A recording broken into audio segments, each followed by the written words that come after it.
Now, but this is what most of us do when we sign or when we accept. We are so used to clicking on that accept button, accept terms and conditions button, or ticking that box. Thanks to the software which has fine-tuned us, many of us in the last 25, 30 years. But we don't realize the seriousness of it. Now, today's topic is going to cover how serious it is or how not much of serious it is. Today, the webinar is on privacy and security in everyone's life, organized by Computer Society of India, the Chennai chapter of Computer Society of India, IEEE Madras, and ACM Chennai chapter, jointly with Hindustan Chamber of Commerce. It gives me immense pleasure in welcoming all of you, all the participants to this event.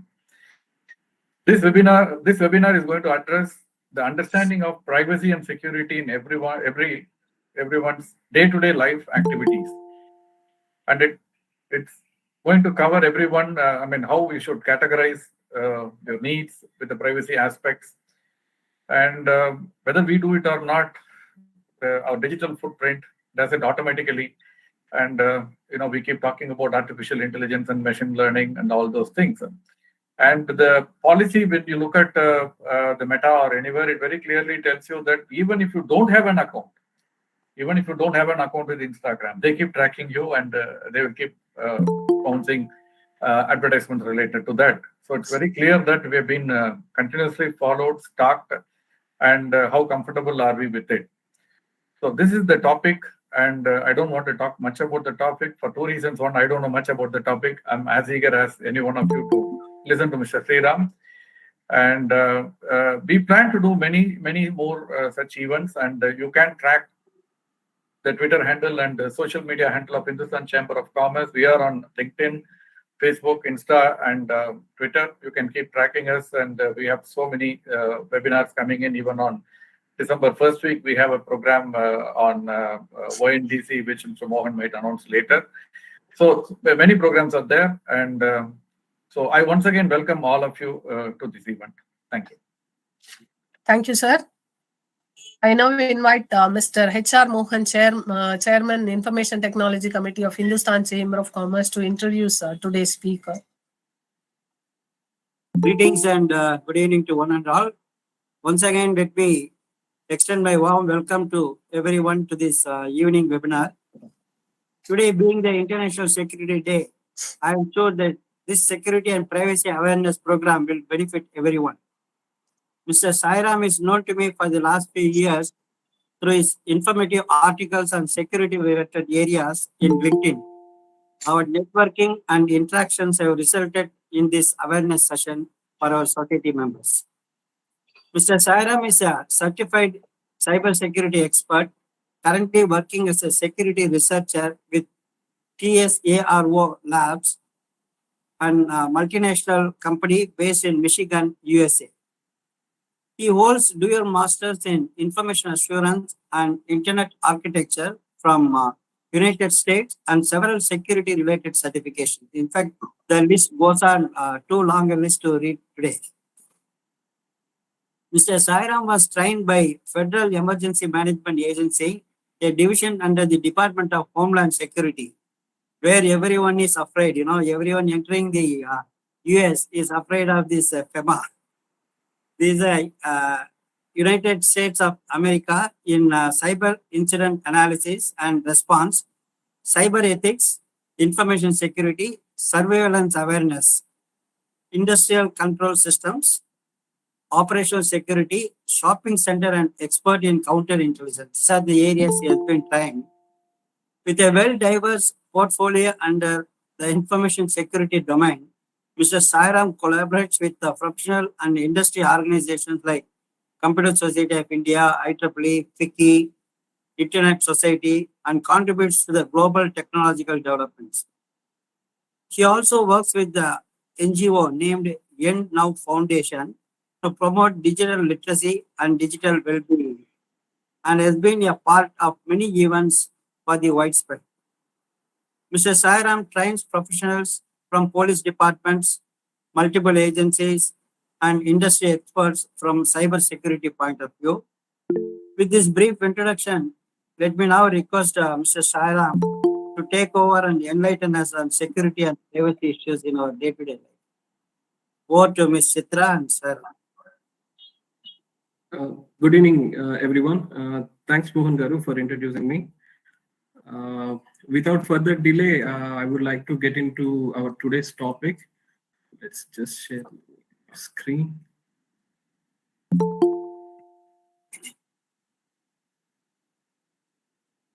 I hope everybody can see it. Yes, we can see. Okay.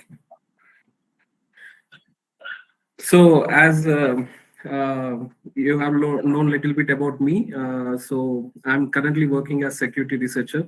So, any area in cyber security, all the subdomains of information security, any questions you have, feel free to ask at the end of the session. So, today's our learning objective is going to be to understand the privacy and security, which is very important in our day-to-day lives, and it's the base for the future what we are laying now. So what we are giving our next generation, how to protect their information and how to build their profiles in online and other platforms, it is very much important to understand for ourselves and even for next generation. So the next we are going to understand what are the different types of attacks and threats that currently existed, and we will discuss about few scenarios regarding these type of attacks and how we can avoid these kind of attacks in real time. And last but not least, we will do some social engineering and try to understand how the social engineering techniques are impacting our day-to-day lives. And we are going to discuss some few use cases regarding them and how to protect our privacy and be anonymous in public. So coming back to the square, so the basics of this session is to understand mainly what is the difference between privacy and security that we have in our day-to-day lives. So if a typical definition of security is like protecting the data which belongs to us, right? So, and coming back to privacy, it's the ability to control those security data, and all these things revolves around the privacy issues. So privacy typically, it's a user ability to control the information, how the information flow is there, how the data needs to be protected, and all these things. And security is the system where how to secure the system by providing certain kind of security tools or building defense in depth layers of concept for it. And all these things we are going to understand in our today's session.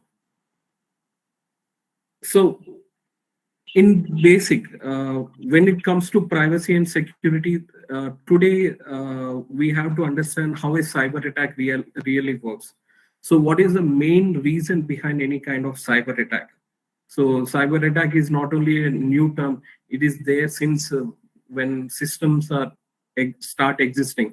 So now it became popular because the information or the data that cyber threat actors are trying to exploit from the information systems, it is becoming rapidly increasing in our day-to-day lives. So there are different kind of motives or behind these kind of attacks. If we try to really understand the motivation, there are different geopolitical concepts are there. So criminals basically do these kind of cyber attacks for financial gains. There might be some activists are there. So every day we are fighting our digital wars, right? So now the wars are not only in physical but also in virtual space. So understanding these kind of cyber threats will try to avoid any kind of gaps that are there in our day-to-day lives, and also to protect from any other financial loss or any kind of threats that might come in our real life. So when it comes to any cyber crime, so the initial point where that we are giving away information is on internet.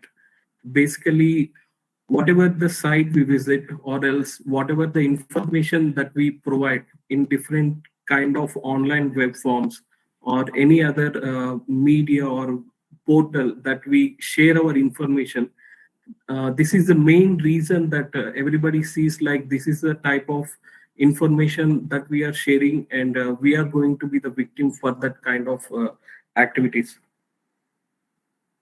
So is it really possible, can we really try to protect our information by following this digital footprint concept? So whenever we visit a site, it leaves certain kind of footprint. So there are two main different kinds, active and passive kind of digital footprints that we have in today's online platforms. So whenever we are trying to fill certain kind of data, so we are voluntarily giving our information, right? Kind of personal identifiable information like our full names, especially our first name, last name, our location, our age, our phone numbers, and all these things. These are pretty much important for us. So these are part of our day-to-day lives. We rely on these kind of information to sustain. So there is a need for ourselves to protect from these kind of informations and from cyber attacks. So digital footprints comes with both benefits and costs. I mean, benefits, if you ask me, especially online retail chains, they try to target us based on our activities. So they try to advertise and give the products and all these references based on our activities. And based on that, we have to lose certain kind of anonymity, because we never know what kind of targets we are being targeted by multiple agencies, like especially marketing agencies. So before we used to have cookies and all these kind of multiple browser things that we used to have, but now it is moving to digital footprints where there will be unique identifiers for each and every person who is on the internet. So understanding how these unique identifiers are going to work is becoming a very challenge if you are a normal person, and it can't be changed again. Once a unique identifier is issued for you, and the different data points that we collect from mobile devices, desktops, or any other iPad, even it's based on your device, all these data points will be connected and they can be segregated to target you with multiple ads. So these are how targeting ad agencies are working these days. So if we really try to understand, does the digital footprint really contribute to our online reputation? Like if you take example, we have seen some scenarios where now corporate employment is totally based on your reputation. So if you're trying to apply for Facebook, Twitter, or some other companies, they started looking your online profile. Not only your resume, whatever the things that you have done online, it does really matters. So suppose if you blame some person online, if you have some grudge against something, or else regarding a product, the types of words that you keep on internet, it really gives an impression towards your employer how this person is going to respond under certain kind of situation or some kind of stress if he is into during some kind of work. So these kind of actions will definitely create certain kind of impression or reputation for your employees. And if you really ask for yourself, if whether it is possible for someone to follow us around the virtual world, like can someone really track us by using these data points? Yes, definitely.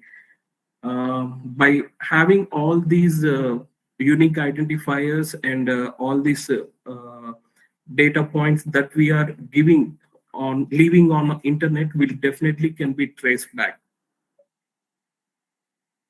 So coming to understand saving our passwords in our browser, auto save option, right?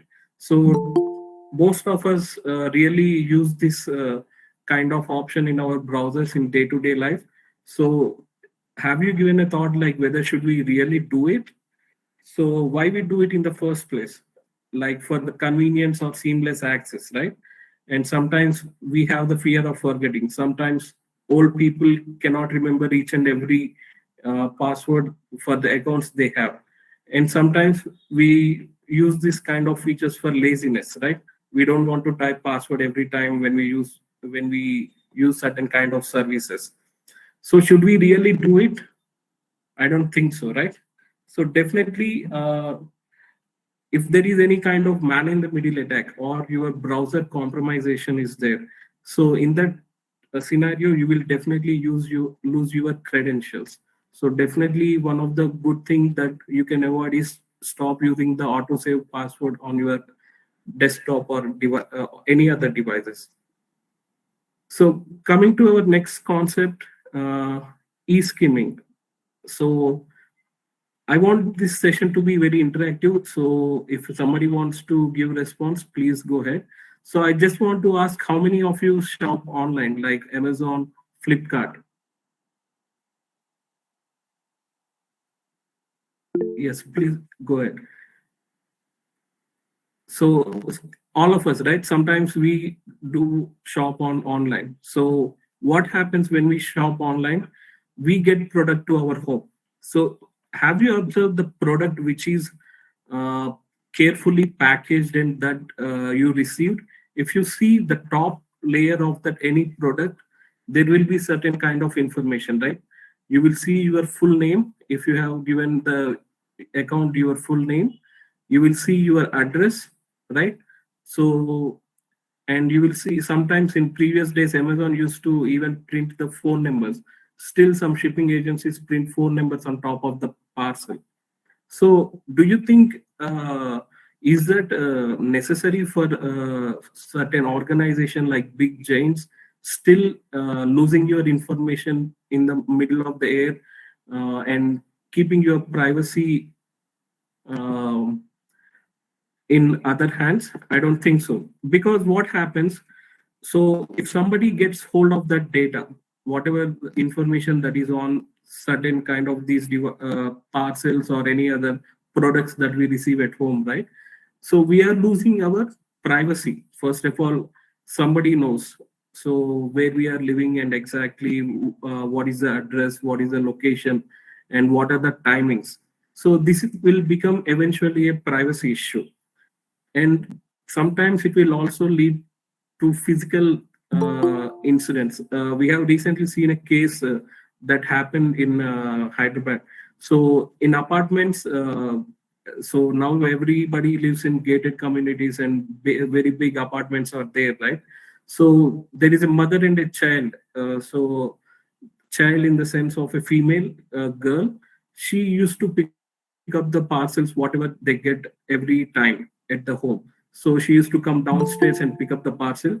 So the courier boy who knows her phone number or else the real location, he start following the girl. So he did it intentionally. Now that information that we are sharing online is getting into the real world, real theft kind of issues, right? So now human trafficking is happening because of these kind of issues, and there will be some kind of information that we are losing, and these guys are trying to exploit those kind of things. So be careful what you are giving online. If you so to avoid these kind of scenarios, what I will suggest is try to use pseudonyms, not your full names like original names. You can create a pseudonym.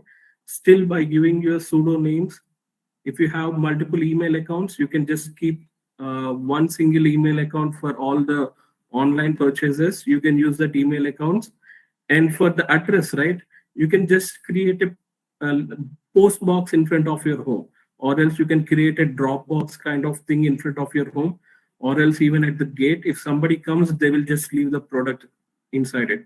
So there are certain ways to avoid these kind of things in the first place.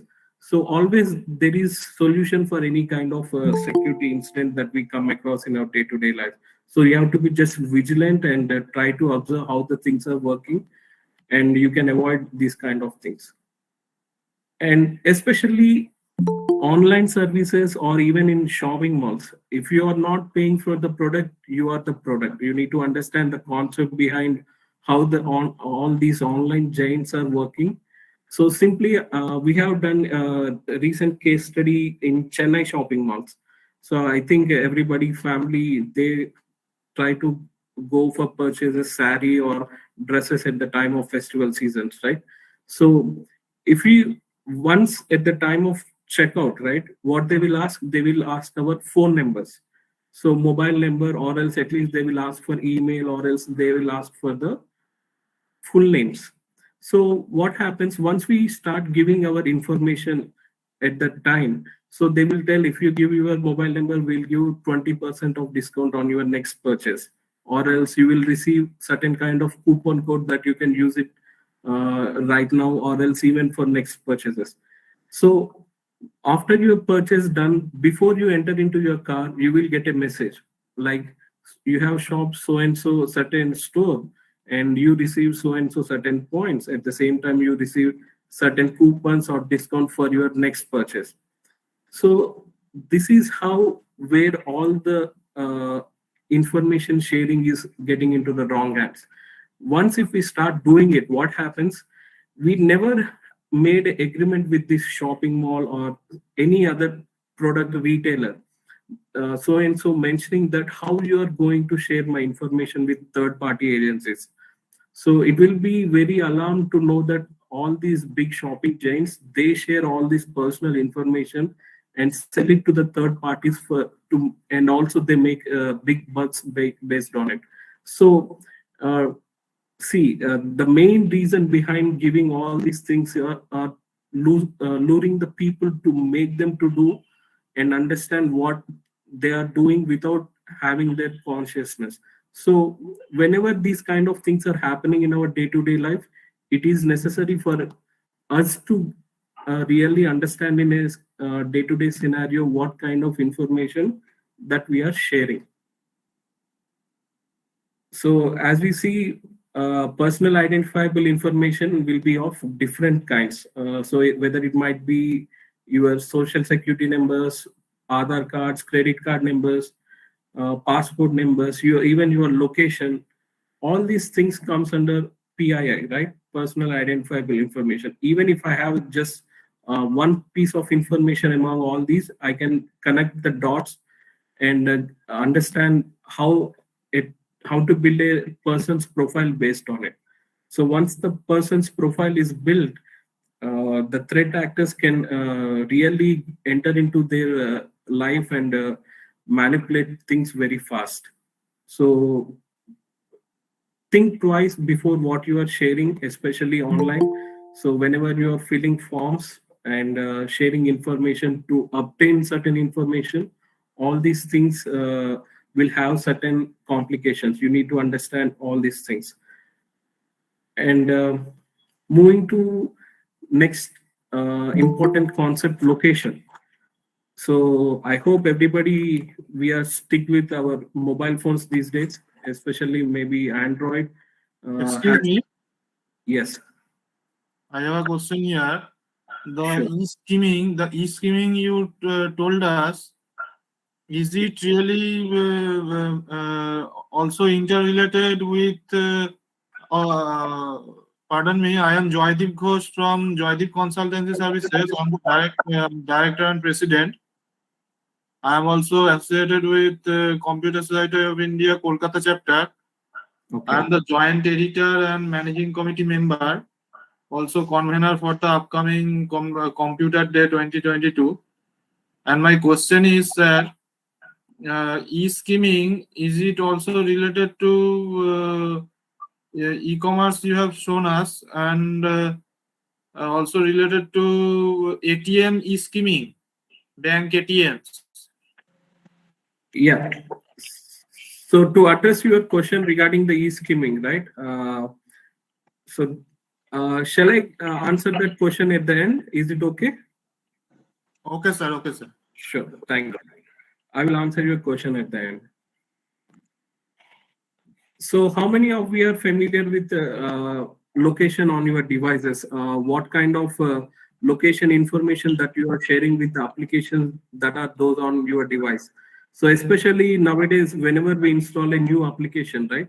What happens? We are unintentionally giving access to our location, Bluetooth, contacts, and whatever the terms and conditions that are mentioned at the time of installing, we are giving away our user consent.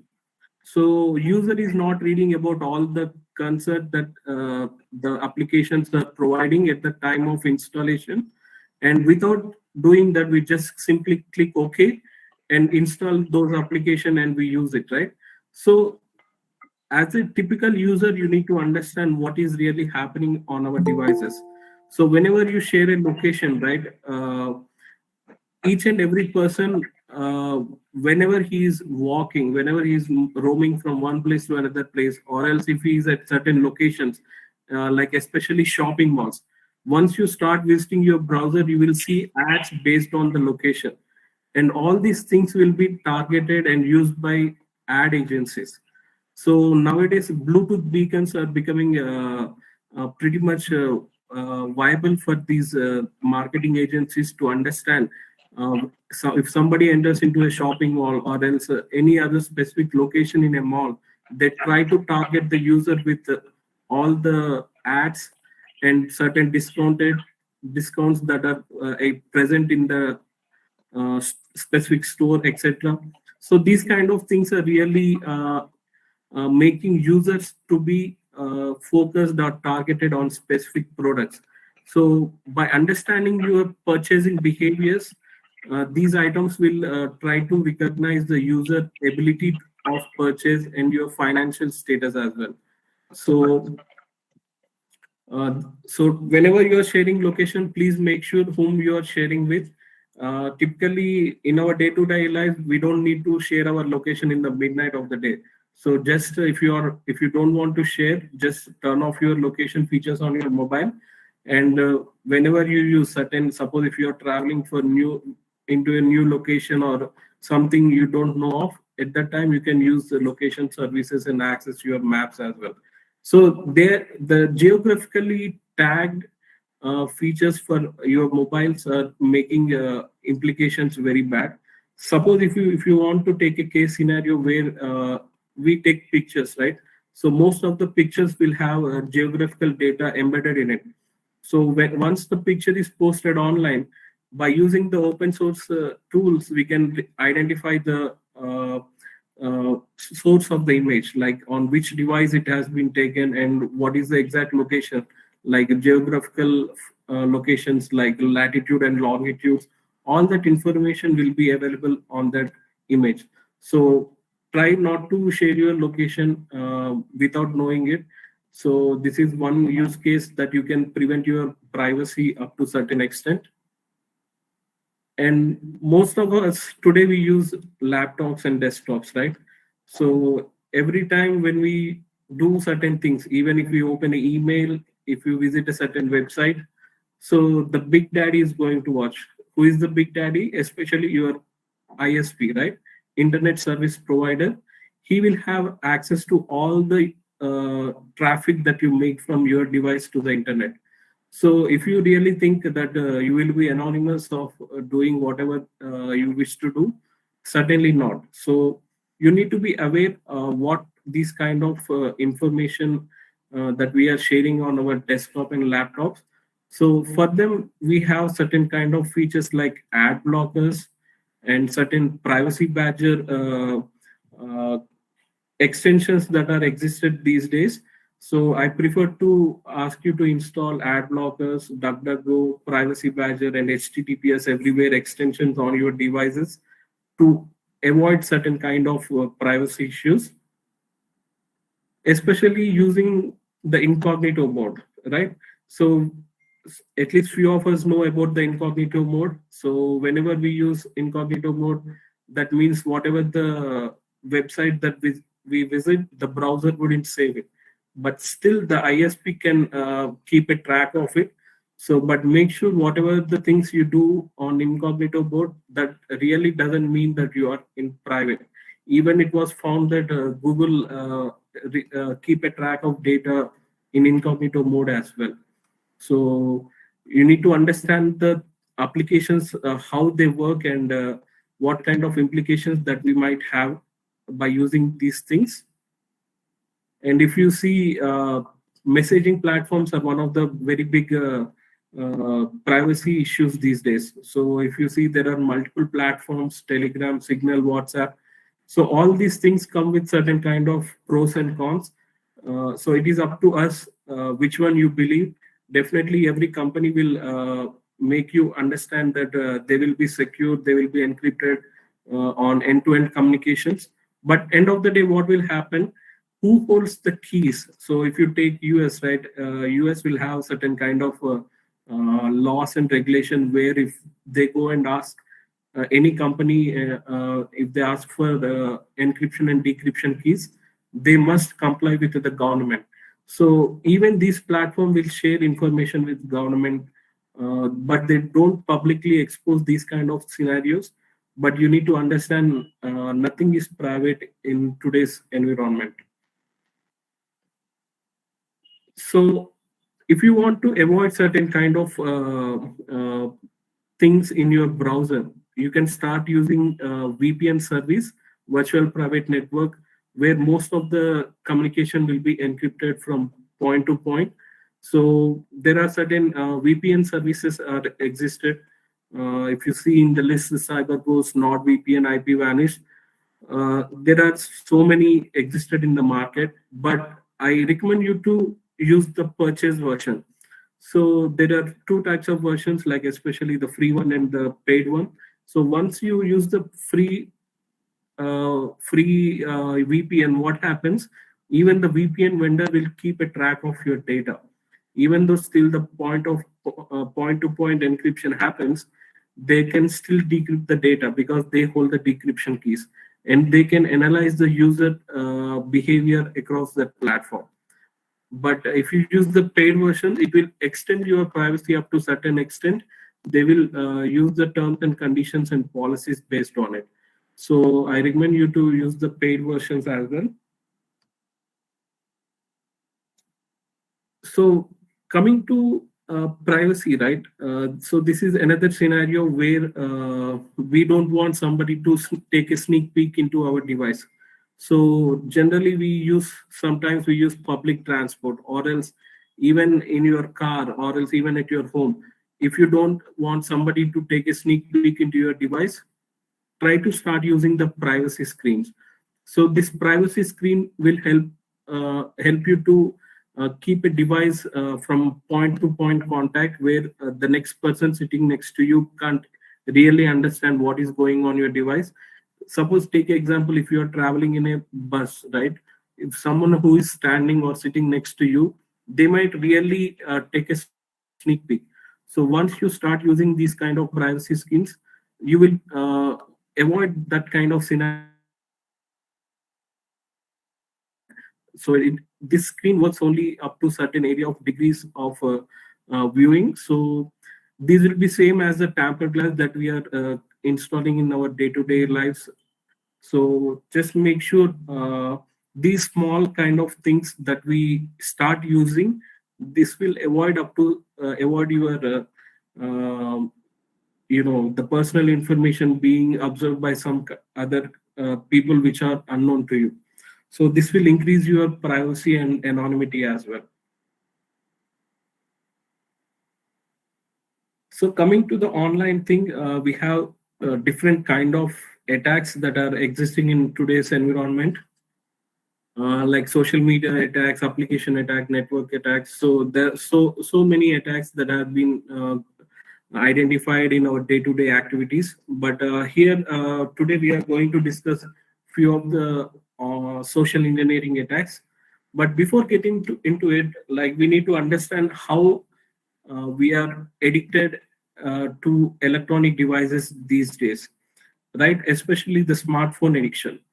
how many hours we are trying to stay or look onto our phones. So if you enable your screen hours, like you can understand really 4 to 5 hours in a day we are spending on our smartphones. And if you think really that is that necessary for us to be that much addictive? I don't think so. But still, I mean, there are certain ways to avoid certain kind of activities that we are doing on our devices. And coming to the selfie part, we share so much of information by taking selfie, right? So there is a case scenario that we have seen in Michigan. So this there is a lawsuit with Facebook. So whenever you take a selfie on your mobile, right? So it also consists of your biometric information. So biometric information, probably your retina or else your facial features, right?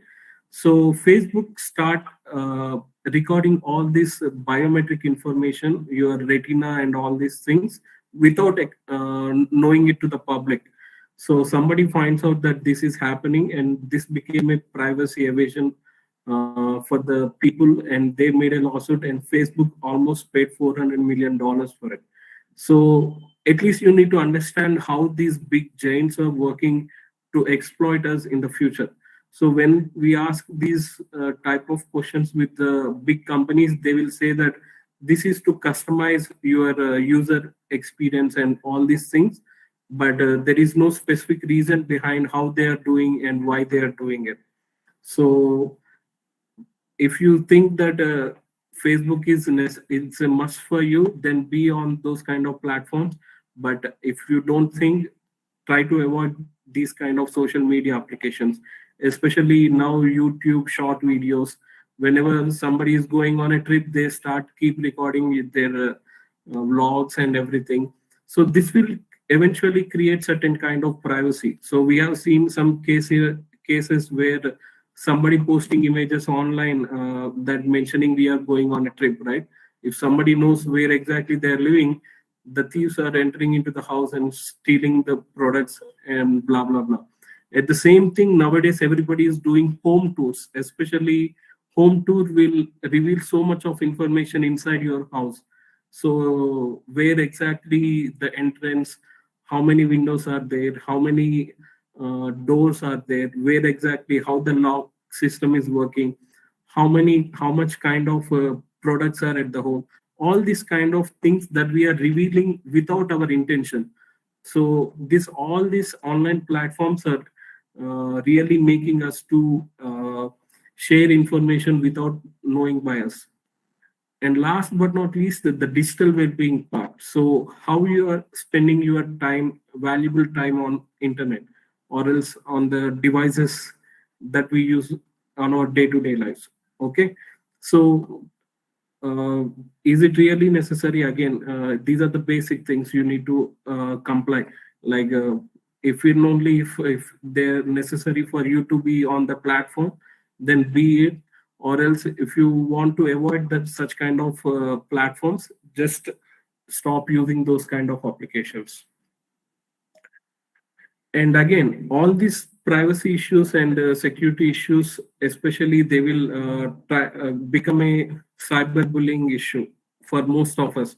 Sometimes even if you are bullied in online platform, we never try to reveal it because there might be a reason of shyness, or somebody might think of lesson about you. So all these things, cyberbullying issues, are getting increased up in our day-to-day lives as well. So try to avoid the social media platforms. So there are different media, how these cyberbullying work, like especially people start tracking based on the SMS or else based on your social media messaging platforms, etc. Okay. So the first kind of attack I would like to discuss is of phishing. So everybody might heard of phishing, where attacker masquerades as a reputable entity or a person.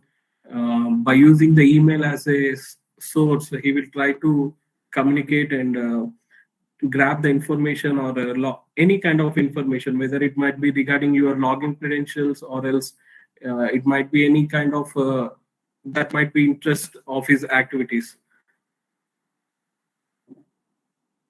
So the main reason is like to obtain the information as sensitive information. We discussed about what are our usernames, what are the credit card information that we share.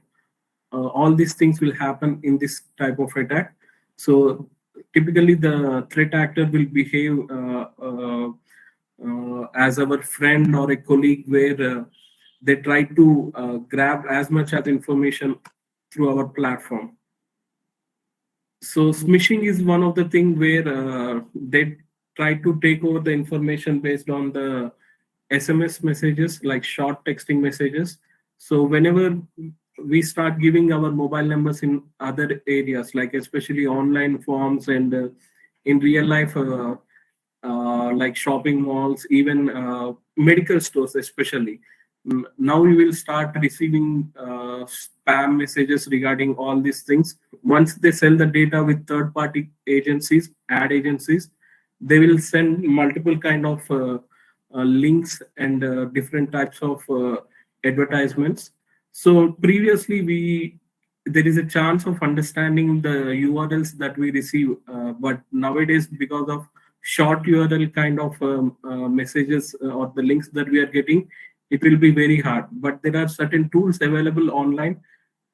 Before clicking on the link, you can just try to understand what is the real website or a URL that is behind that specific message, and you can avoid certain kind of features. And coming to our next type of attack, it's phishing. So mostly it happens through spam calls. Everybody complains that we are receiving so many spam calls, like they're calling from so and so insurance company or banking system and all of this. For this, try is generally coming up with a new kind of sharing platform. But if you want to avoid those kind of spam calls or phishing calls, I will recommend you to use some spam filtering techniques. Like if you there is a website called Malware Bytes. You can install that application on your mobile. It will try to avoid spam calls and spam messages up to certain extent. So Truecaller is there. Most of us use in India that whenever somebody reports the call as a phishing call, you can avoid that call as well. So there are multiple ways of avoiding all these phishing or voice phishing calls.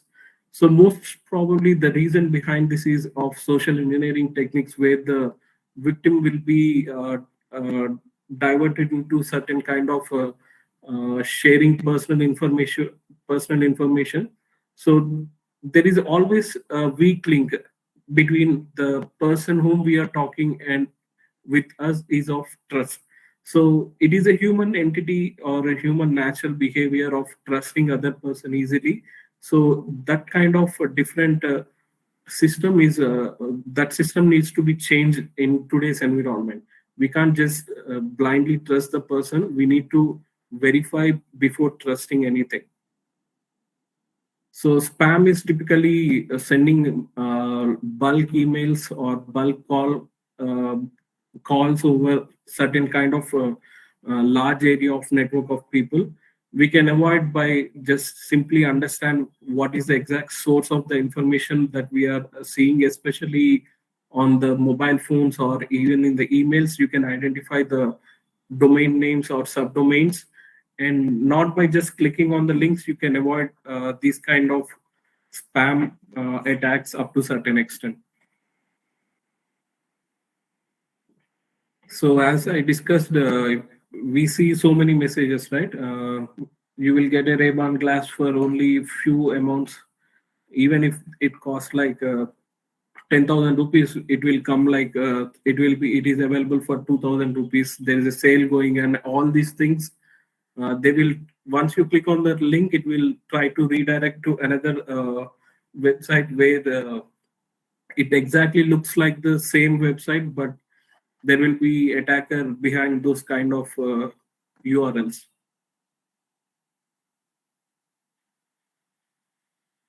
So spear phishing is one of the different electronic media scams that we see, especially spear phishing, is targeting a single person or entity in organization. So especially if they want to target a CEO or else any C-suite level managers, they use this kind of type of identifying a person. So the best example, what I can discuss is whenever nowadays all the small and medium scale businesses on their website, they start sharing who are the employees on the website itself. So suppose if the company has CEO so and so, they are keeping the photos and their LinkedIn URLs, Facebook URLs on the company website itself. So it is not recommended as a practice to share that kind of vital information on a company website. Suppose if I want to target any company, if that information is readily available on the website, it makes threat actor easier to target these kind of attacks, especially the spear phishing and all these things. So try not to put that kind of vital information on your company website in the first place. So have you guys heard of dumpster diving? So dumpster diving is, let me just connect you the dots. So we discussed about the PII, right? Personal information that we share. So once, like in the previous example, once we receive the product from Amazon, what happens? We just peel the outer cover and throw it away in the garbage. So as discussed, if you see what are all the information that is existed, like your personal information, your name, mobile number, address, you are just throwing it away without knowing your intent. But whoever has access to your trash, they can get access to that information as well. So make sure whatever the information that you are throwing away, it needs to be processed because so much of information that we lose, like sometimes usernames, passwords, or else some banking information, piece of paper that we share, especially big organization like Infosys, TCS, they will have certain kind of policies that are in place to shred certain kind of documents. Example, whatever the resumes that they receive, or else there might be some confidential data regarding any project. All these things, if they don't need it, they will shred it. So keep practicing of shredding the papers. If you don't need it, whatever the personal information that is on it, it can be destroyed in that manner. So always remember, before you throwing it up, make sure there is no any information that is existing on that piece of data. So especially at the time of dumpster diving, we lose our PII, like username, password, company documents, etc. They needs to be shredded all the time. Like the next concept is of shoulder surfing. So in everyday organizations, we see of shoulder surfing, like people watching on our backs, right? So sometimes there is some valuable information that we have to go through, even not only in office environment, especially in our ATMs, or else in a retail store when we are trying to enter our PIN, right? So if you lose your credit card or card, or else even if somebody knows the PIN, you will lose certain kind of a financial thing on your profile. So this is a case happened in a retail store in New Jersey, and even it happened in Canada also. So there is a retail chain where they are open 24/7. Like in India now, stores are being started opening 24/7. So what happens? They use high-speed resolution camera for security purposes to identify who is getting in and getting out of the stores. So there is a guy who is purchasing the products every day in a store. So the guy who is working at the counter, he has access to the cameras. So whenever they see high speed cameras that are high resolution cameras, so whenever the purchaser trying to put a card into the machine like a POS, so the card is exactly visible for the camera. Even at the time of entering the PIN, he knows the PIN. So there are good chances for whoever have access to that camera, he can exploit the people that piece of information online as well. So this kind of incident happened across some retail chains. That's the reason whoever has access to the retail chain camera system or security system, they need to be monitored all the time. So farming is the type of different type of attack where the web traffic will be redirected to a fake site.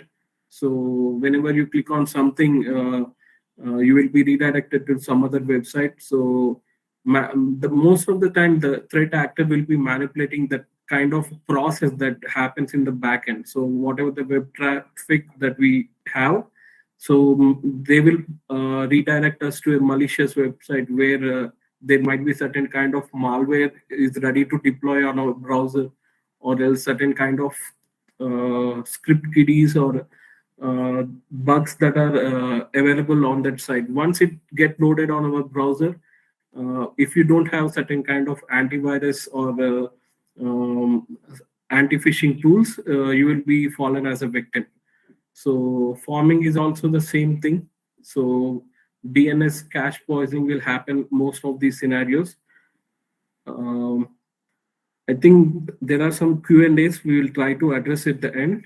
Sorry, don't mind.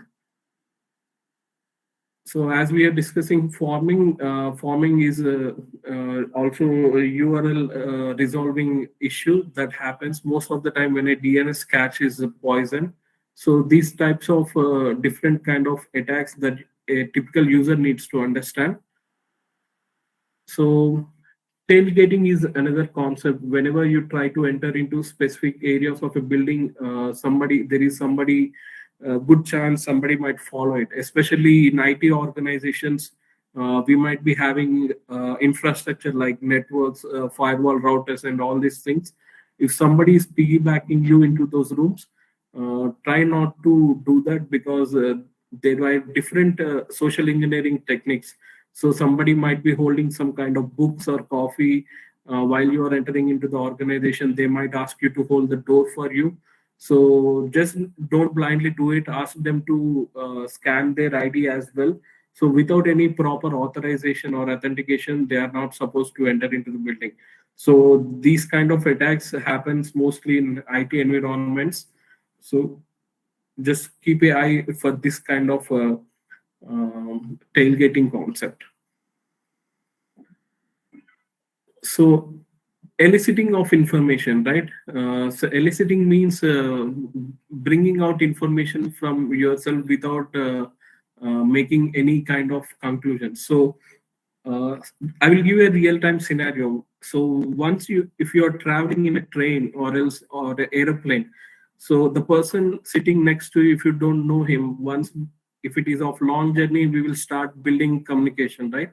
So once we start sharing the information, what will happen? There will be certain chain of actions that we do it without knowing of our intention. So once we start sharing our information, like our name, where are we from, what kind of profession that we do, so what kind of organization. So by revealing certain kind of information, the other person might really understand how we are, how our financial status is there, how our actions are going to be. So they can use that kind of our information to draw conclusions, and based on that interrogation techniques that threat actors use, they can really make use out of these kind of information. So whenever you're traveling public, just to make sure or limit yourself for sharing the information. So don't share too much of your things about your working profession, or else where you are exactly traveling, on what kind of purposes, and all these things will cause for these kind of social engineering attacks.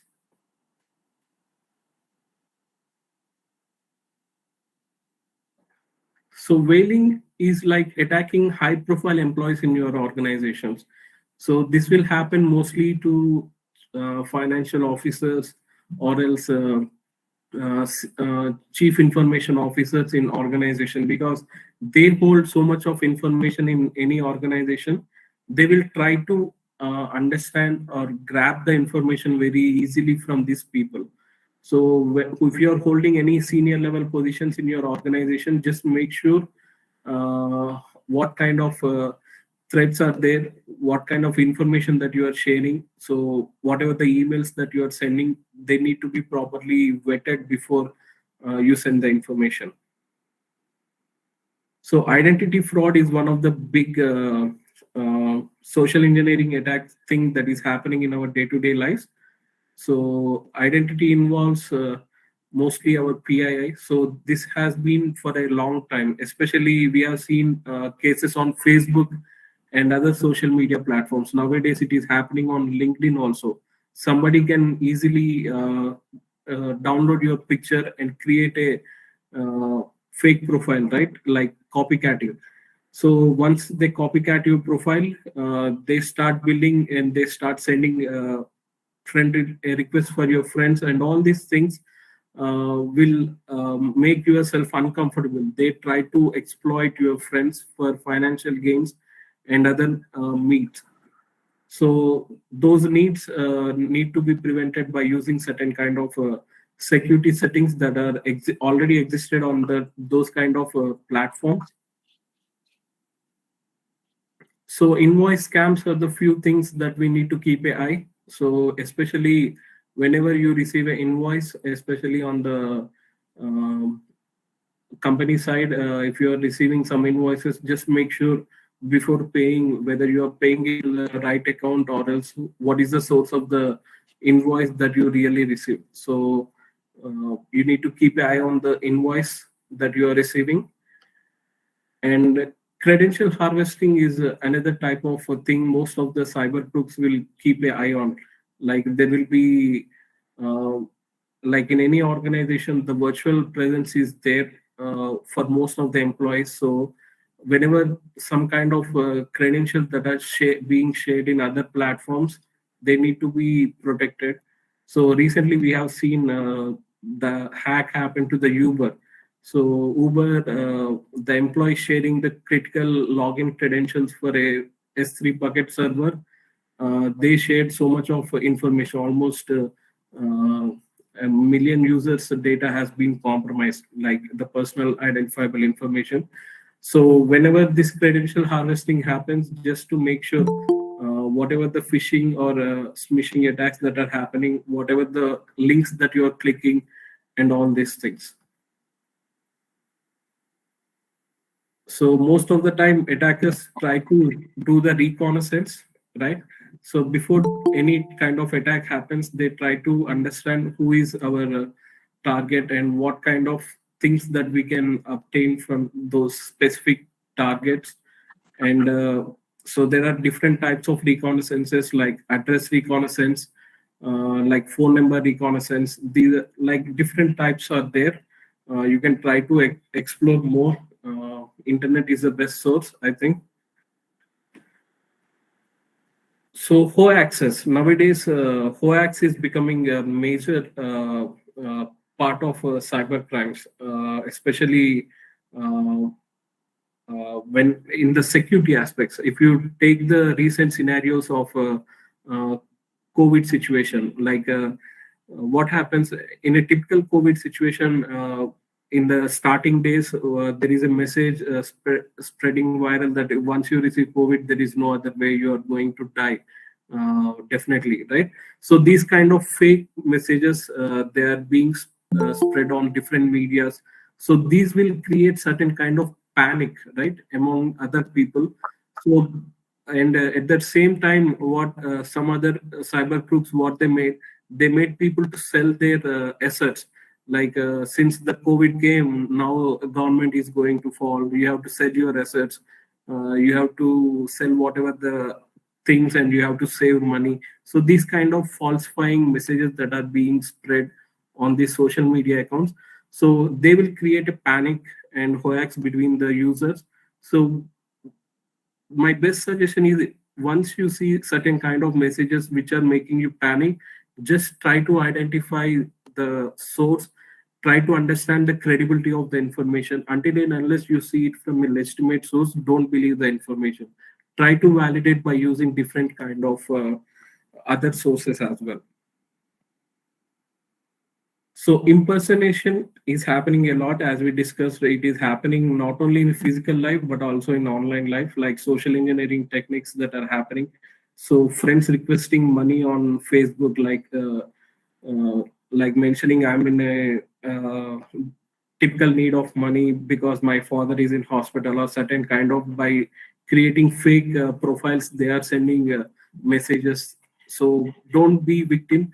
So once, if you want to share certain kind of financial things with your friends, just to make sure and validate the information, try to understand whether they have a real need of that kind of situation. So these are the few principles of reason of effectiveness. Okay, authority, intimidation, consensus, scarcity, familiarity, trust, urgency.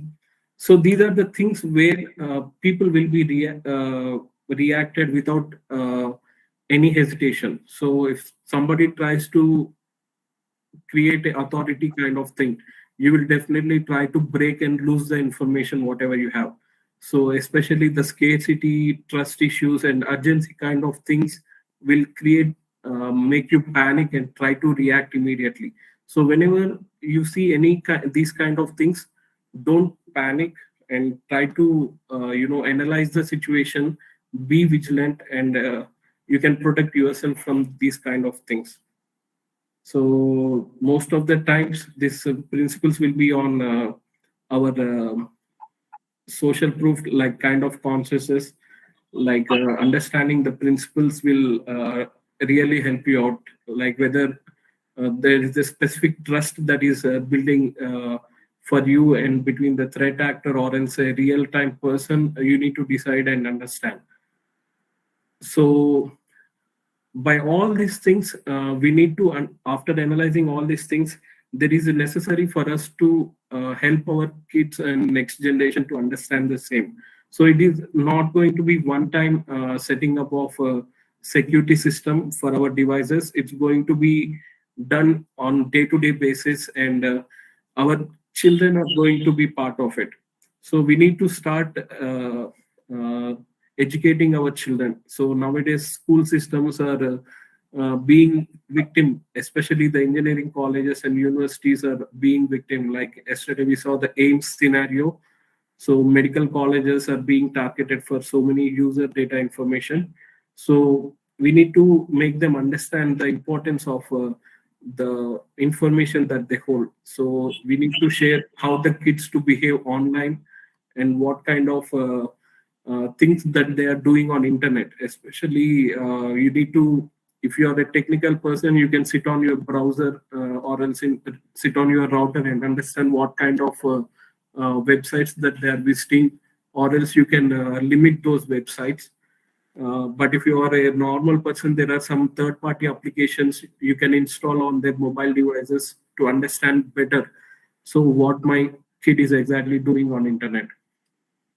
So these are few things that you can do as a parent. You need to increase that parent digital responsibility in today's generation as well. And coming back to laws and regulation, there are different laws. If you see, privacy and security doesn't have any specific law so far, but we are trying to address it as a nation level, even at the global level as well. So India came up with the PDP bill in 2019, but they retrieved it back. But they come up with a digital data protection bill. So, excuse me. So digital data protection bill is still under construction. It is open for comments, and it is going to be submitted in the parliament in the upcoming winter session. So there are few points where we can take from it, like government will hold the most of the compliances and all these law that are proposed across it. So they have the leverage of giving the penalties up to 2.5 billion rupees. They said again the children information, how it is being targeted and how they are going to cause the harm, especially the social media trafficking. There are scenarios of being victim under social media, human trafficking, and those kind of things. So how the offline data is going to be segregated and digitized is also discussed in this data protection bill. So if somebody needs it, it is already available in the government website. And I hope that's it. I don't want to take much time. I think it's almost 1 hour. So any other questions that you would like to ask, or else I will go with the questions that Yes, are sir. already. Thank you very much, sir. We have received some of the questions during the registration phase. I will read out the questions one by one and you can give your answers, sir. Sure, please. So what should we do first if we suffered from a cyber activity like lost money? So whenever a cyber attack happens, especially the financial frauds, right? So what we can do is there is a cyber government portal that Indian government already came up with. Okay. So by using that portal, we can file a complaint. You need to make sure you file the complaint within the first 24 to 48 hours, because once the money is transferred from the victim's account, it needs to be tracked within 24 to 48 hours. Once it is more than that, it is very hard to track that amount. And there is also a helpline. I think the 1930 is the number for the helpline for cyber crime. It is available 24/7. You can use that helpline number to file the complaint as well. Thank you, sir. The next question is, what are all the network securities used in wireless sensor network? Yeah, wireless sensor networks, most of the time, the cyber groups target these things. So especially protecting the hardware and software, they need to understand what are the gateways or the relay nodes that they have, especially the sensors, right? How they are sharing the information. So typically when I say gateways, right, routers will come into the picture. So when you need to understand how to patch them, how the encryption is being taken place by using it, like wireless encryption protocols or any other firmware updates that are needs to be properly monitored. So especially this wireless sensor networks, you need to always keep an eye on. So you need to start analyzing the traffic most of the time. So by doing these things, we can identify how these devices are communicating, and if there is any discrepancies, we can address those by monitoring. Thank you very much, sir. Next question is, how can we think about security and privacy in our daily lives? Yeah. So coming to security and privacy, right? So there are some basic thumb rules I can say. First one is to be trying to be vigilant and always think twice before you share any kind of information. And before doing that, you need to understand or else segregate your personal data. Which one is personal, which one is not personal to you. It depends on you, right? Again, certain areas of information needs to be segregated based on your priorities. So by using following these kind of thumb rules, you can help, extend your anonymity up to certain extent. Thank you, sir. The next question is, how do we prepare for a situation when we were not able to receive OTP or credit card transactions to our mobile due to mobile outage issue? Okay, it's a good question. Typically, if you see in Western countries, right, what happens once you do a transaction at a POS end, the transaction will be kept in hold for 3 days. So there is no OTP system for in Western countries, but in India we have OTP system or the PIN system, right? So as somebody mentioned, they have been with the situation more than 48 hours where they cannot receive the OTP. In that case, what I really suggest is a bank should come up with certain secret key or certain kind of passphrase that needs to be established between user and the bank, whenever there is a OTP is not available, they have to use that private key to process that transaction. So still, banks need to come up with certain kind of solutions to address this issue, but I don't see any immediate thing that is coming up here in India. Thank you, sir. The next question is, how does digital advertising consume our personal identity? Yeah, typically, as I said, most of the ad agencies mostly crawl for information across the internet, right? Not only in internet, as we've seen the scenarios going to a shopping mall and sharing our information, the physical world also ad agencies are trying to grab the information. So whenever you sign up with the banks or certain kind of companies, typically there is certain information that will be shared across the internet. So if you are starting a company, private limited company in India or certain other location, that kind of information is readily available on internet. Who is the owner of that company? Who are the directors? So these kind of information that needs to be prevented before going onto the internet.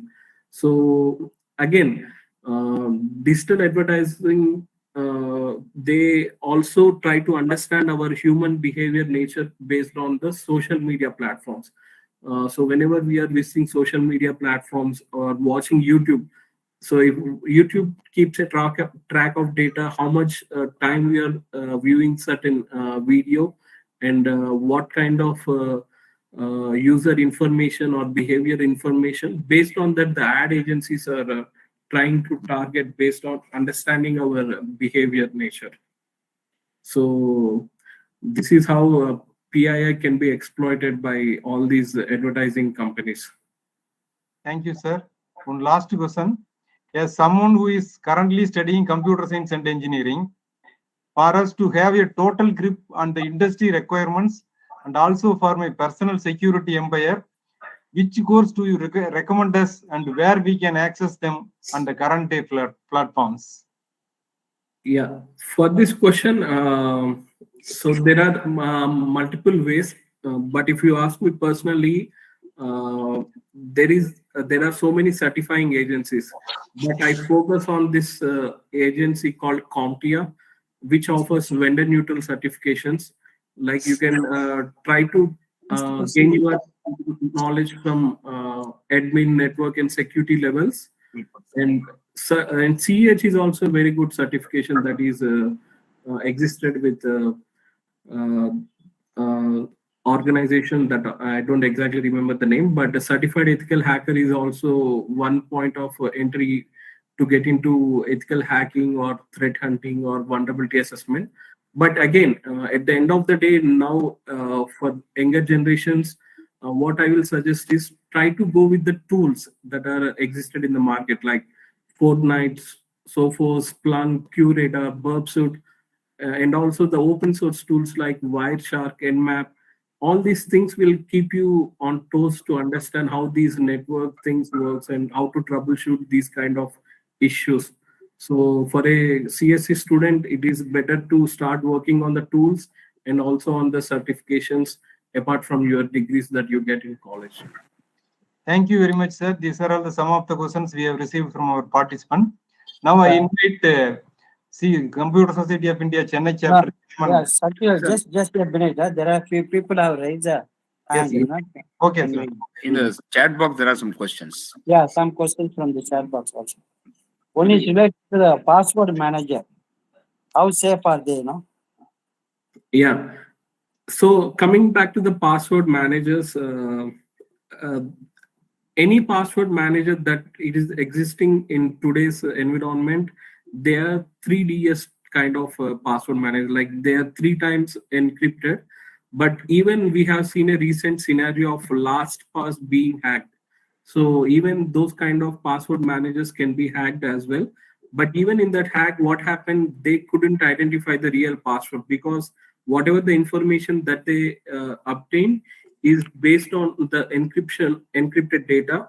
So still, password managers, I do really suggest to use them on daily basis, but go for the paid versions, because they try to increase the level of encryption behind those walls of firewalls and all these things. Okay. Sir. Thank So you. then some more questions are there, sir. Sure. Any possibility of knowing my digital records which are present on the internet? So there is no permanent cure for this. You cannot just simply delete your online profile. So because all these third-party websites, right? Your data is not at one single location.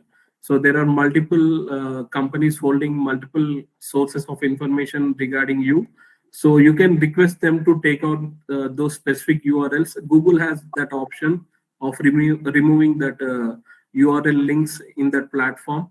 So you can ask your search engine, or else you can ask with the company who is holding that data and publishing it in the first place. Okay, sir. Next question, which software can you use to recover from a ransomware attack? So for ransomware, on a personal note, I use Malwarebytes. Okay, Malwarebytes is a very good application that you can use on your personal devices. But again, if once you are infected with any kind of ransom, don't panic in the first place. There is a website called nomoreransom.org. You can go to that website and try to identify the definition of the ransom that you have been that has been there on your system.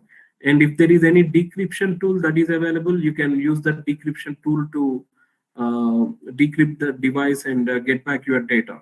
But always the best practice is to make sure you have all the backups that are readily available in case of any scenario. So always I suggest you to back up your information. But coming to your question, I recommend Malwarebytes to install on your personal devices to avoid the ransomware. Thank you, sir. These are all the questions. Now, Mohan, sir. Yeah, I think someone is raising the hand. No, if no questions are there, we can. I invite Mr. TV Kamalakkannan to formally propose vote of thanks. Thank you, Dr. Shakti. And So I have a question. oh, yes, please. Mr. Yeah, Joy. Jay, sorry, I forgot to address your question. Yes. Please go ahead. Yes, my question is, sir, related to cyber security and cyber terrorism. What are the laws, different laws between in between that? Or these are different things, cyber terrorism and cyber crime? Terrorism and crime. What Okay. extent crime that is to be nominated or filed as terrorism? Okay. Addressing your question, crime is different from terrorism aspect, right? So terrorism is typically targeting a nation behind it. So there will be different motives for cyber terrorism. But a cyber crime has different motives rather than terrorism. Suppose in cyber terrorism, what happens? Mostly government agencies will be fallen as a victim. So if you take some scenarios where Pakistan or China trying to attack our government platforms, especially the government websites that we have existed today. And we have seen some scenarios on the other related platforms, right? UADI, these kind of platforms are being targeted under cyber terrorism. So they can be segregated under cyber terrorism. But when it comes to cyber crime, most of the financial frauds will come into this. Again, if you ask for any specific law regarding it, I think that is what India is trying to address this area. That's why they came up with the data protection bill.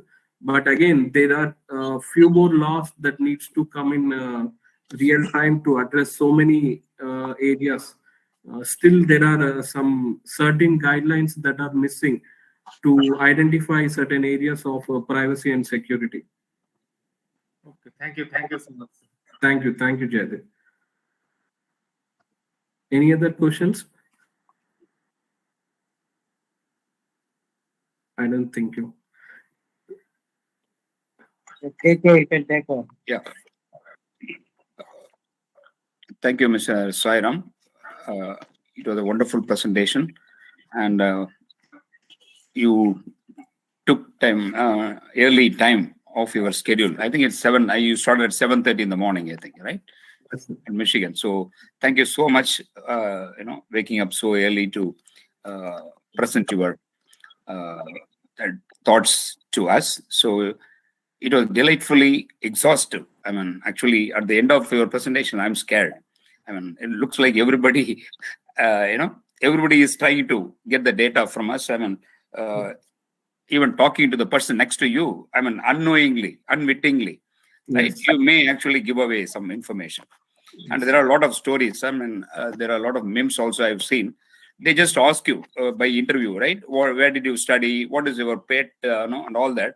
They can actually go to Facebook and then hack your data. Yes. So, yes, it is really scary. And I mean, you gave us a long list of things that that can go wrong on the internet. It was actually scary, like spamming, phishing, spear phishing, wishing. I mean, so many things that end with ing.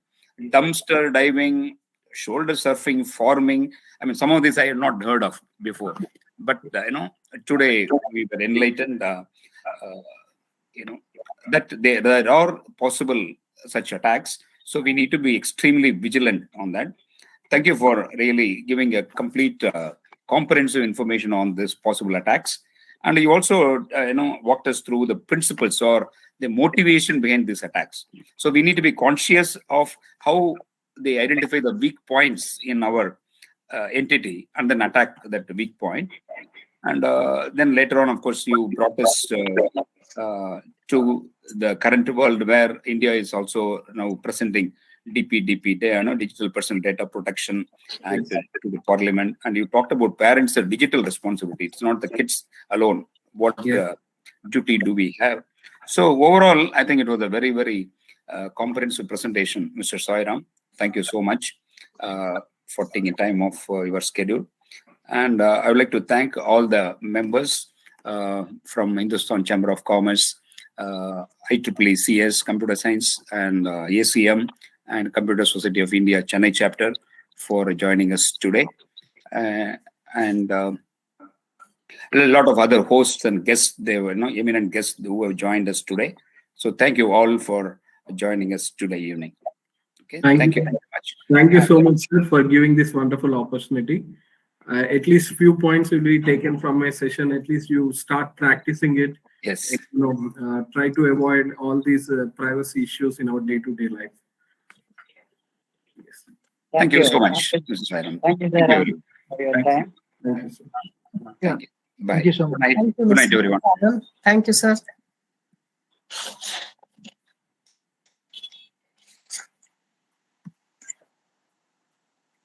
Yeah, recording close.